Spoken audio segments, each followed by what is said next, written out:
7. Nikiripotia KTN kutoka Voi, mimi Hezron Kimari.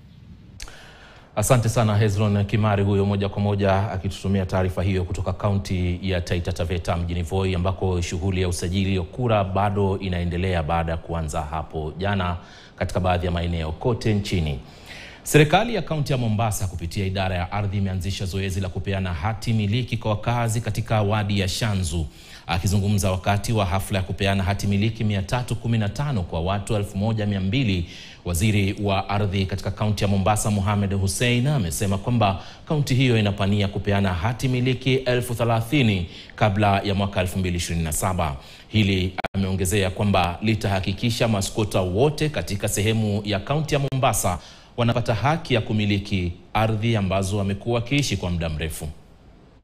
Wakazi wa Shanzu yani ambao walikuwa wakikaa kama maskota kwa zaidi ya miaka 30 toka 1995. Lakini leo serikali ya kaunti ya Mombasa ikiongezwa na Abdulsama Sharif Nassir imehakikisha Mombasa uskota utaisha. Tumekuja hapa kuwaonesha ile ramani na vipi plot zao zitakuwa, kwa sababu katika scheme kama hii lazima kuwe na barabara, kuwe na mahali ambako watoto wataweza kucheza, kuwe na mashule. So leo tumekuja hapa kwa hilo zoezi. Leo tumekuwa na validation of the PDP, which is the part development plan of the plot that is supposed to, hii plot ambayo inafaa kuweza kuhakikisha watu 313 wamepata hati miliki. Naam, turejee hapa jijini Nairobi ambako mahakama kuu imeamua kuwa Chris Obure